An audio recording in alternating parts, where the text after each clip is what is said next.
एक बड़ी खबर कोरोना के बेकाबू होते हालात के बीच। अच्छी खबर जो आई है वो अमेरिका से आई है, जहां पर अब कोरोना वैक्सीन बच्चों को भी लगाई जाएगी। जी हां, फाइजर की कोविड वैक्सीन 12 साल तक के बच्चों को लगाई जाएगी और इस बाबत अमेरिकी नियामकों ने जरूरी मंजूरी दे दी है। भारत में भी तीसरी संभावित लहर को लेकर डॉक्टर्स ने अंदेशा जताया है कि इस दौर में बच्चे सबसे ज्यादा प्रभावित होंगे। तो इस लिहाज से फाइजर की वैक्सीन पर बात आगे बढ़ती है तो भारत के लिए यह सही और अच्छा कदम होगा। भारत में जिस तरीके से मामले लगातार बढ़ते जा रहे हैं उसी को देखते हुए बच्चों में भी अब इस तरह के कुछ लक्षण दिख रहे हैं और ये कहा जा रहा है कि अगली लहर बच्चों के लिए खतरनाक हो सकती है। तो ऐसे में अगर फाइजर बच्चों की वैक्सीन को मंजूरी देता है तो ये एक अच्छी खबर होगी। फिलहाल अमेरिका में बच्चों को कोरोना वैक्सीन लगेगी। 12 साल तक के बच्चों को फाइजर बायोटेक की वैक्सीन को मंजूरी मिल चुकी है। 12 से 15 साल तक के बच्चों को अब ये वैक्सीन लगेगी। गीता मोहन मेरी सहयोगी इस वक्त हमारे साथ जुड़ चुकी। गीता, देखिए, ये खबर ऐसे समय में आई है जब सबसे ज्यादा खतरा बच्चों पर भी अब मंडराने लगा है। जी बिल्कुल नवजोत, बहुत ही अहम खबर है क्योंकि इस बार देखा गया है कि बच्चे बहुत ज्यादा इन्फेक्टेड थे और जो 2000 यूएस वॉलंटियर्स थे जो 12 और 15 साल के बीच के वॉलंटियर्स थे, उनमें ये काफी सक्सेसफुल पाया गया और काफी स्ट्रांग प्रोटेक्शन मिला है उन बच्चों को। इसीलिए 12 से 15 साल की उम्र के टीनेजर्स को अब फाइजर वैक्सीन का अप्रूवल मिल गया है। देखना ये होगा कि भारत में कब बच्चों के लिए अप्रूवल होगा, क्योंकि इस बारी नवजोत भारत में भी काफी सारे बच्चे अफेक्टेड है और काफी सीरियसली अफेक्टेड भी है। तो पहला कदम बच्चों को भी इंक्लूड करने में, लेकिन 12 से कम उम्र के लिए अभी भी वैक्सीन नहीं बने हैं और या फिर अप्रूवल नहीं है। लेकिन जो यंगर टीनेजर्स हैं उनके लिए ये वैक्सीन आ चुका है अमेरिका में। ये बहुत ही बड़ी खबर है, पहला कदम है। देखना होगा कि भारत में कब आता है ये वैक्सीन। बिल्कुल उसी का इंतजार है, क्योंकि गीता देखिए, जिस तरीके से अगर हम अभी के प्रकोप की बात करें या फिर डॉक्टर्स जिस तरीके से आशंका ये जता रहे हैं कि आने वाले कुछ महीनों में एक और लहर आ सकती है और उसमें सबसे ज्यादा अगर खतरे में कोई होगा तो वो बच्चे होंगे। तो ऐसे में एहतियात के तौर पर, हालांकि ये भी एक अच्छी खबर है कि 12 से 15 साल तक के बच्चों को ये वैक्सीन लगेगी, भारत के लिए भी अलर्ट वाली बात है।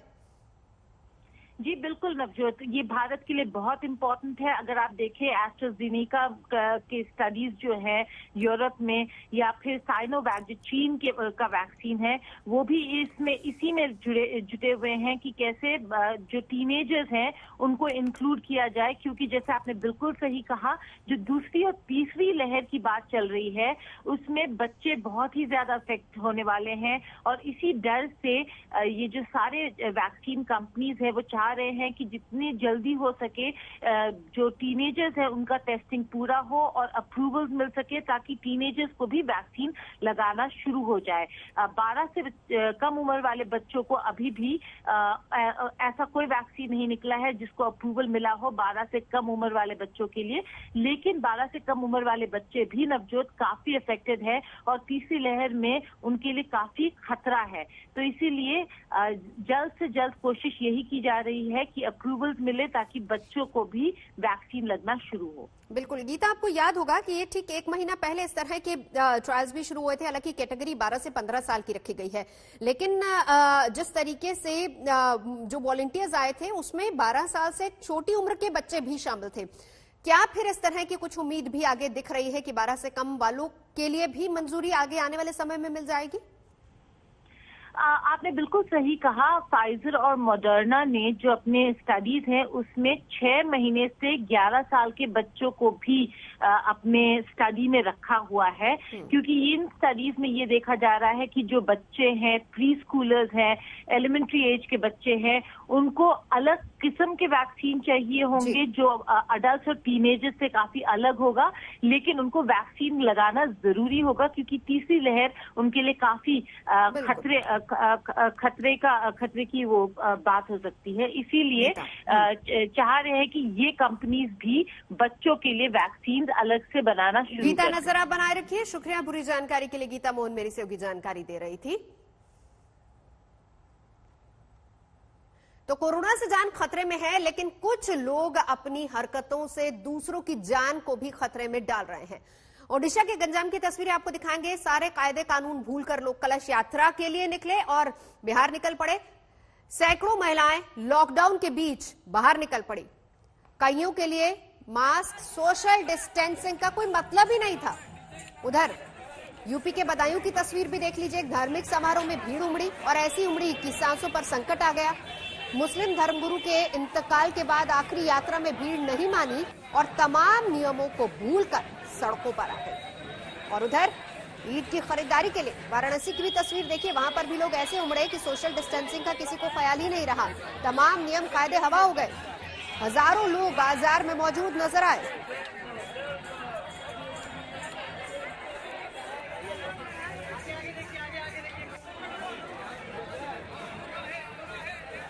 और ये हालात तब हैं जब लॉकडाउन है। 7 दिन के लिए और बढ़ा दिया गया था लॉकडाउन। हालात तब हैं इस तरह के। शिवेंद्र मेरे सहयोगी हमारे साथ जुड़ चुके हैं। शिवेंद्र, सवाल तो उठेंगे ही। पुलिस प्रशासन पर यह जिम्मेदारी है कि लॉकडाउन का पालन करवाया जाए, लेकिन तस्वीरें तो कुछ और ही बयां करती हैं।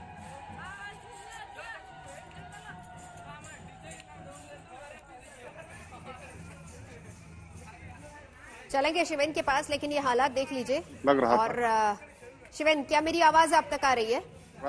करीब जी बिल्कुल आ रही है नवजोत। मैं बता रहा हूं आपको कि जिस तरह के हालात उत्तर प्रदेश में है उसमें लॉकडाउन की वजह से संख्या में कमी आई, लेकिन जिस तरह के बदायूं और बनारस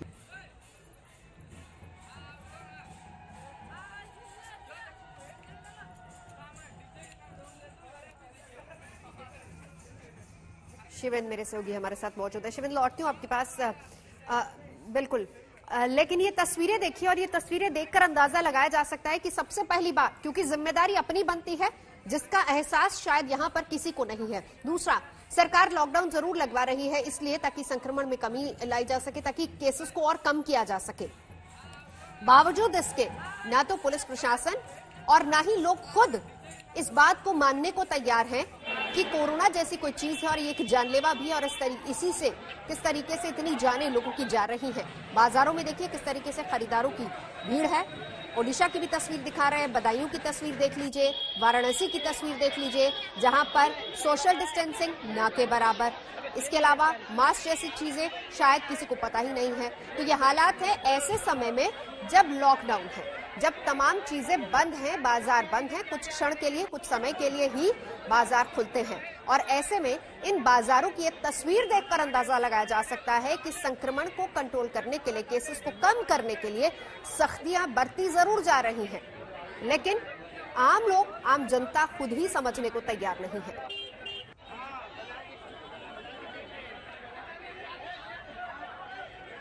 वाराणसी की तस्वीरें, बदायूं की तस्वीर भी लगातार आपको दिखा रहे हैं। वो भी देखिए वहां पर हालात किस कदर हैं। भीड़ इतनी ज्यादा वहां पर।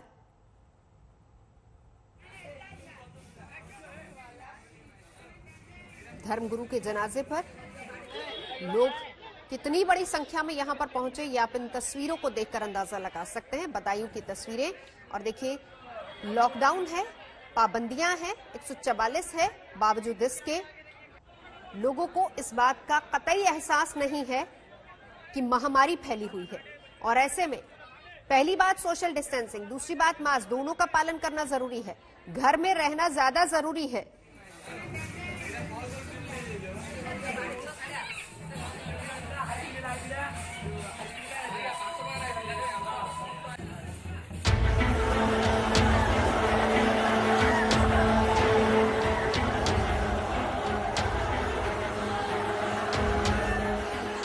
ये तस्वीरें उत्तर प्रदेश के बदायूं जिले की हैं, जहां पर मुस्लिम धर्मगुरु की अंतिम यात्रा के दौरान लॉकडाउन के खुलेआम धज्जियां उड़ाई गई। आप देख सकते हैं कि धर्मगुरु के जनाजे में उमड़े जनसैलाब में सोशल डिस्टेंसिंग का पालन नहीं किया गया।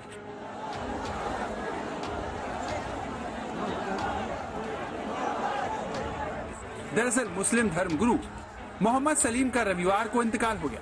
जैसे ये खबर लोगों को पता चली, उनके अनुयायी अंतिम दर्शन के लिए बदायूं पहुंच गए। फिर क्या हुआ आप तस्वीर में देख सकते हैं। न तो किसी के चेहरे पर मास्क है और न ही किसी को कोरोना के संक्रमण फैलने का डर। सोचिए, अगर एक भी शख्स कोरोना से संक्रमित हुआ तो वो इस भीड़ में मौजूद होगा तो कितनों को संक्रमित कर देगा।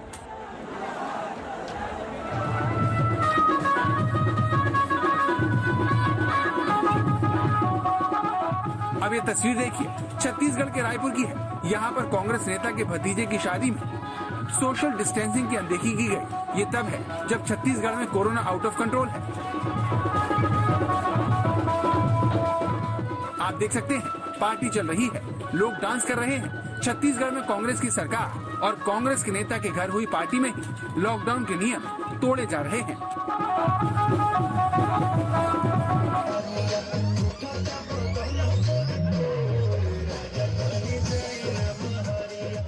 ये तस्वीरें उत्तर प्रदेश के प्रयागराज से आई हैं, जहां पर शादी के जश्न में लॉकडाउन के नियम की धज्जियां उड़ाई गई। बाकायदा स्टेज पर डांस चल रहा है और शादी समारोह में आए लोग महामारी से एकदम बेफिक्र हैं।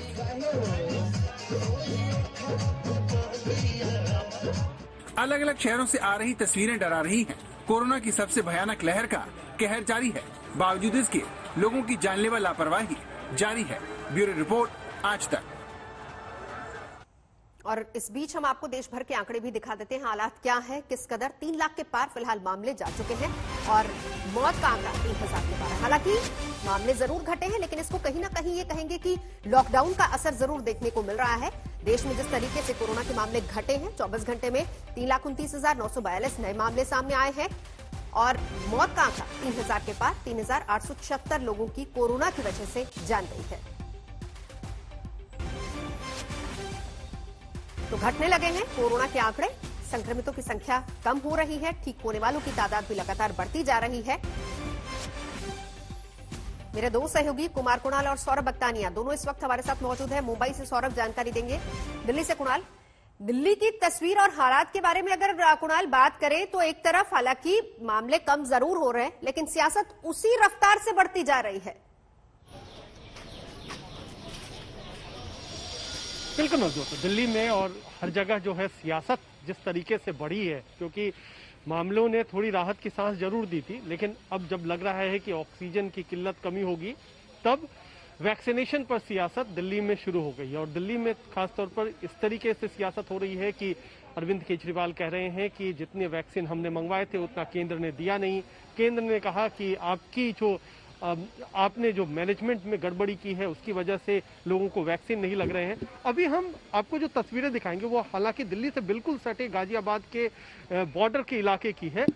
वैक्सीन यहाँ भी लग रहा है और आपको हम दिखाएं कि किस तरीके से जो कतार है वो कितनी लंबी हो गई है। यहाँ पर अभी जो वैक्सीन सेंटर का दरवाजा भी नहीं खुला है, 9 बजे तक खुलना चाहिए था, अब जाकर के 10 बजे से भी ज्यादा हो गए हैं और लोगों को 1 घंटे से ज्यादा हो गया है यहाँ कतार में इंतजार करते हुए, लेकिन लोगों को मिल नहीं रही है, मुश्किल लोगों को पेश आ रही है। कितनी देर से आप लोग लगे? मैं सुबह 8:30 बजे से आया हूँ। 9 से 11 बजे के स्लॉट टाइम में मेरा टाइमिंग था जो मैंने बुक कराया था कल, लेकिन यहाँ पे इस तरह की अव्यवस्था है कि कुछ नहीं समझ आ रहा। अभी आप देख सकते हैं कि करीब 10:15 का टाइम है और अभी वैक्सीनेशन शुरू नहीं हुआ है। और दिक्कत क्या है कि जब आप लॉकडाउन लगाते हैं तो आप तो तमाम जो व्यवस्थाएं करते हैं, कहते हैं क्या कि भीड़ नहीं। अभी भी हम दिखा रहे थे बरेली बदायूं की तस्वीर, वाराणसी की तस्वीर, लेकिन अब बताइए कि ये जो लाइन है यहाँ पर तो लोग वैक्सीनेशन के लिए, बचाव के लिए लगे हुए हैं, यहाँ भी कोई व्यवस्था नहीं है। जब ऐसी इसके साथ एक और चीज ऐड ऑन कर देते हैं, इसके साथ एक और चीज, क्योंकि आपको याद होगा अरविंद केजरीवाल ने जब लॉकडाउन लगाया था, प्रेस कॉन्फ्रेंस की थी, तो यही लाइन कही थी कि हम तमाम स्वास्थ्य सुविधाएं और जितनी चीजें उनको दुरुस्त करेंगे। लेकिन दिल्ली से सटा ये इलाका है, हालात यहाँ भी इस तरह के हैं। मुंबई की तस्वीर क्या है सौरभ? देखिए नवजोत, सबसे पहले तो केसेस काफी ज्यादा कम हुए हैं, ये राहत भरी सांस देता है हमें, लेकिन कुछ लोग ये भी सवाल उठा रहे हैं कि टेस्टिंग काफी कम हो रही है। तो इस पर जब हमने नवजोत बीएमसी से बात की तो उन्होंने ये कहा है कि टेस्टिंग इसलिए कम दिख रही है क्योंकि सच में केसेस कम हुए हैं, आंकड़े कहीं ना कहीं छुपाए नहीं जा रहे। जितने भी सिम्टोमेटिक या असिम्टोमेटिक और हाई ट्रेसिंग कॉन्टैक्ट्स हैं उनका टेस्टिंग किया जा रहा है, टेस्टिंग में कहीं भी कमी नहीं हो रही है। अब दूसरी बात करें वैक्सीनेशन के लिए, कल ही जो जितने भी मिनिस्टर्स हैं महाराष्ट्र के, उन्होंने एक और बैठक बुलाई थी और उन्होंने देखा कि जिस तरीके से देश में किल्लत है वैक्सीन की, मुंबई में तो सबसे ज्यादा बुरा हाल है, तो ग्लोबल टेंडर्स इशू करके अब जो दूसरे मैन्युफैक्चरर्स है, फॉरेन मैन्युफैक्चरर्स है, जैसे फाइजर हो गया, स्पुतनिक हो गया, हाँ। उनके साथ लगातार बात चल रही है और ज्यादा से ज्यादा वैक्सीन मुंबई और महाराष्ट्र के लिए आ सके, ये बात चल रही है। अब दूसरी सबसे अहम बात कि लॉकडाउन को आगे किस तरीके से बढ़ाया जाए, या लॉकडाउन पूरी तरीके से जैसा चल रहा है वैसा बढ़ाया जाए, या कुछ ज्यादा रिस्ट्रिक्शन को लिफ्ट किया जाए, क्योंकि मुंबई में केसेस कम हो रहे हैं, तो शायद ऐसा नजर बनाए रखिए। बिल्कुल हम लौटेंगे। कुमार कुणाल, शुक्रिया आपका भी। और इस बीच बिहार की भी एक तस्वीर हम आपको दिखा देते हैं। कोरोना मरीज के घर की एक ऐसी दास्तां सामने आई है जो सोचने पर मजबूर कर देगी कि अस्पतालों में क्या इंसानियत भी अब वेंटिलेटर पर है। भागलपुर से पटना तक एक पत्नी ने पति को बचाने में सब कुछ झोंक दिया। पति तो नहीं बचा, लेकिन उस दौर की यादें कोरोना से ज्यादा खौफनाक हैं।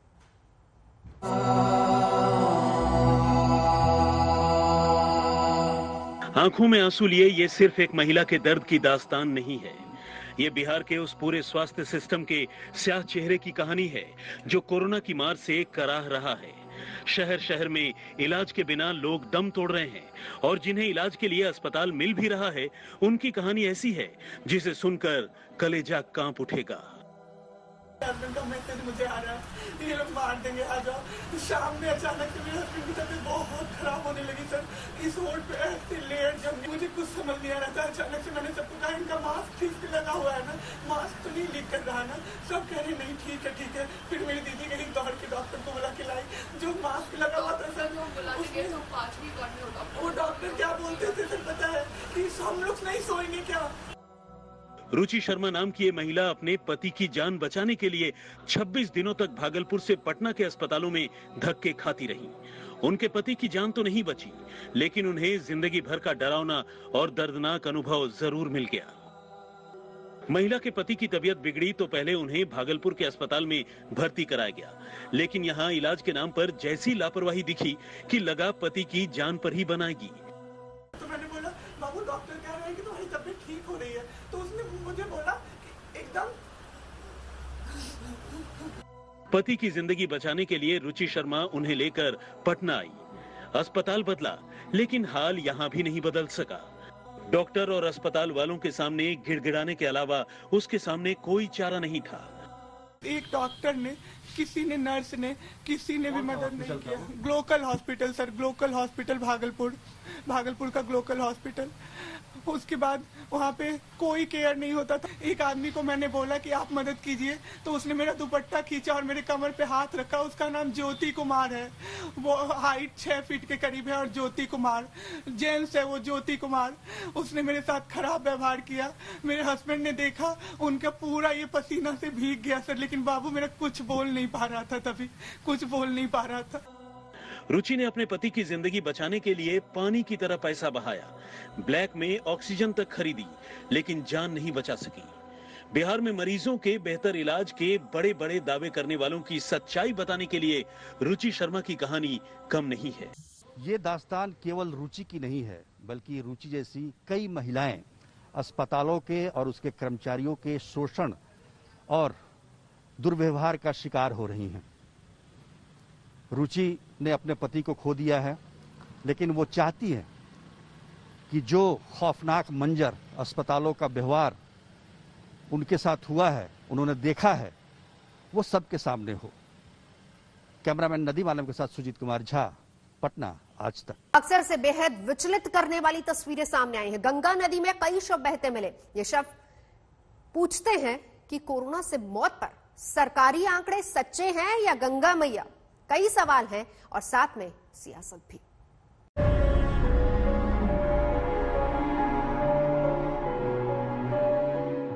सरकारी पन्नों में कैद कोरोना से मौत के आंकड़ों पर सवाल उठाती तस्वीर गंगा के किनारे से आई है।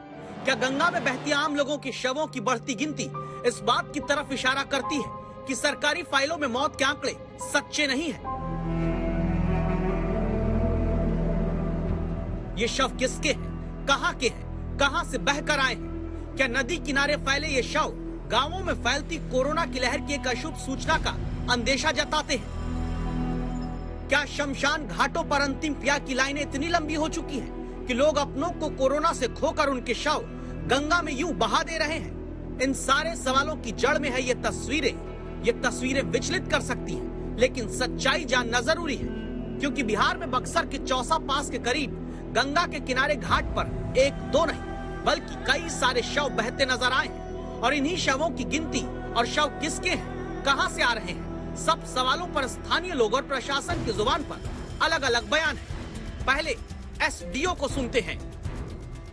इधर गंगा जी में दिख रही हैं 10-12 लाशें जो दिख रही हैं, उसका ये पता किया गया कि गंगा जी में ही दूर से प्रवाहित होकर वो लाशें आई हैं और वो हमारे घाट की तरफ वो किनारे पर लग गई हैं, जिसका डिस्पोजल हम लोग अभी करवा रहे हैं। उनको हम लोग दफन करवाएंगे। लेकिन बक्सर में गंगा किनारे बहते मिले इन्हीं शवों पर यहीं के बीडीओ अशोक कुमार, उनके आंकड़े कुछ और कहते हैं। यहाँ पे लाशें बह के आ रही हैं। कहाँ से बह के आ रही हैं? तैरती हुई लाशें कहीं दूर से आ रही हैं। जैसे देखने में ये आ रहा है कि गंगा जी के किनारे हर 200 मीटर 100 मीटर की दूरी पे लाशें लगी हुई हैं, क्योंकि इस श्मशान घाट की ये लाशें नहीं हैं। यहाँ पे करीब 40 से 50 लाशें आके लगी हुई हैं। जब हम इसकी पड़ताल करते हैं तो यहाँ के घाट के किनारे स्थानीय जनता तक पहुँचते हैं और कहानी नए दावों के साथ पलटती नजर आती है। जब से मौजूद हूँ मैं यहाँ पर, कभी 30-35 लाशें आ चुकी। कोई जल प्रवाह कर दिया, कोई जला दिया। कितने लाशें हैं सब मिलाकर अरे माने जो पानी में खड़ा है वो कम से 100-150 लाशें हैं। वो 150 लाशें हैं। हाँ, संक्रमित लाशें हैं वो। अब एसडीओ का आंकड़ा सच्चा है, बीडीओ का आंकड़ा सच्चा है या फिर स्थानीय लोग? सवाल उठता है कि शव कहाँ के हैं। बक्सर का प्रशासन इसके लिए अपनी दलील में इन्हें उत्तर प्रदेश के लोगों का शव बताता है। बक्सर का जो है बॉडी जो है वो बक्सर का नहीं है, वो प्रवाह होकर आ रहा है। और जो भी प्रथम दृष्टया जो हमारी टीम है, जो हम लोगों को इन्फॉर्मेशन मिली है, उसमें यह है कि लाश जो है लगभग 2-3 दिनों का है। और आप अगर नॉर्मल देखेंगे, कोई बॉडी अगर जहाँ डुबाया जाता है और प्रवाह में जो है उसी जगह वो ऊपर नहीं आएगा। इसका इलाज तो कहीं न कहीं से आ ही रही है। अब वो अन्वेषण का विषय है कि वो बारे से आ रही है कि बनारस से आ रही है कि इलाहाबाद से आ रही है, क्योंकि ये लाशें जो दिख रही हैं, ये लगता है कि ये 5-7 दिन से बहती हुई लाशें हैं, क्योंकि ये फूल गई। इतनी जल्दी लाशें फूलती नहीं हैं और हमारे यहाँ लाश प्रवाहित करने का कोई परंपरा नहीं रही है। यूपी के प्रशासनिक अधिकारियों का बयान आना अभी बाकी है। सवाल ये कि क्या ये शव सरकारी फाइलों में दर्ज मौत के आंकड़ों में शामिल है? और चिंता की बात यह है कि अगर ऐसे ही नदी किनारे शव फैलते रहे तो क्या कोरोना का संक्रमण और बुरी तरह फैलेगा? पुष्पेंद्र पांडे, बक्सर आज तक।